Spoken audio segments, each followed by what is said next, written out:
Hi friends, welcome to short video. అందరికైతే రక్షాబంధన్ శుభాకాంక్షలు.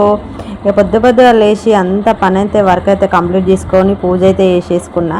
నేనైతే రెడీ అయిపోయినా, అంటే నేనైతే ఫ్రెష్ అప్ అయిపోయినా. పిల్లలు అయితే ఇంకా ఫ్రెష్ అప్ కాలేదు.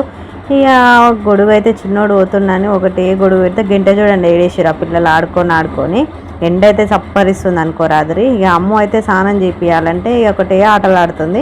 నేనైతే ఫ్రెష్ అప్ అయిపోయాను, ఎందుకంటే పూజ పొద్దుగాల వేసుకోవాలి కదా ఫ్రైడే అనేసి. ఇక చిన్నోనికి పాపకైతే స్నానం చేపిచ్చేసేసి వాళ్ళకైతే రాఖీ కట్టేయాలి. కానీ అమ్మగాడే ఒకటే సతాయిస్తుంది, రాసుకుంటా అంటది, అదంటది ఇదంటది. సరేలే అనేసి చిన్నను పాలు తినే పెట్టేసినాకైతే పిల్లలకైతే ఫ్రెష్ అప్ చేపించి డ్రెస్ అయితే వేసేసిన. ఇక మా చిన్నోడైతే రెడీ అయిపోయిండు. ఇంకా అమ్ము రాఖీ కట్టాలి కదా, కట్టు మమ్మీ అని ఇక రాఖీలు దేనికి వెళ్ళాలి బయటికి.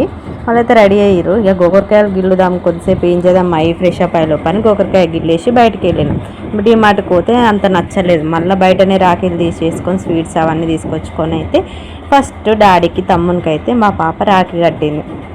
మా హస్బెండ్కి అయితే అక్క అయితే ఎవరు లేరు, అందుకే పుట్టిన కాంచి మా అమ్మునే అక్క అయినా చెల్లైనా అన్నీ మా ఆయనకి మా మరిదికి. అందుకే మా మరిది కూడా ఊరు నుంచి అమ్ము కోసం రాఖీ కట్టించుకుందామని అయితే ఊరి నుంచి ఆ సిటీకి అయితే వస్తున్నాం. మేమైతే వెళ్ళలేకపోతున్నాం అనేసి ఇక చెప్పిన కదా. ఇక ఇంకొక దగ్గరికి అయితే వెళ్తున్నాం. వీడికంటే మా చిన్నక్కకు ఇక్కడనే ఉంటారు, మా తమ్ముళ్ళకు అంటే నాకు కొడుకులు అవుతారు. మా అమ్ముతోని కట్టియాలి, ముగ్గురు అన్నదమ్ములే వాళ్ళు. ఇంటికైతే వెళ్ళేసినాం, మా అక్క అయితే లేదు, మా ఇంటికైతే పోయిందంట.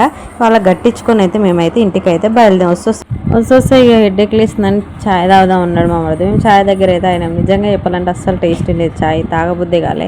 ఒక్క బిస్కెట్ ముంచుకున్నా సరే తాగబుద్ది కాలే. ఇక నాకైతే తాగక వాళ్ళకి ఇచ్చేసిన, తాగురు నాకు వద్దు అనేసి ఇక ఫైనల్గా అయితే ఇంటికైతే రీచ్ అయిపోయినాం. ఇంటికి వచ్చేసినాక మా మరిదికి రాఖీ కట్టించినాము. అట్లాగే మా ఆడబిడ్డ వచ్చింది. మా ఆడబిడ్డ అంటే మా అత్తమ్మ వాళ్ళ చెల్లెల కూతురు అయితే వచ్చేసింది హాస్టల్ నుంచి. ఇది మా రాఖీ సెలబ్రేషన్ అండి. మీరు కూడా ఎలా చేసుకోరో, అంత మంచిగా జరిగిందా లేదా కామెంట్ చేయండి. మా వీడియో మీకు ఎట్లా అనిపించిందో కామెంట్ చేసి ప్లీజ్ లైక్ చేసి షేర్ చేసి సబ్స్క్రైబ్ చేసుకోండి. మరిన్ని మంచి మంచి వీడియోస్తో మేము ముందుకు వస్తాము. మరొక వీడియోతో మళ్ళీ కలుసుకుందాం. Bye bye, happy Rakhi.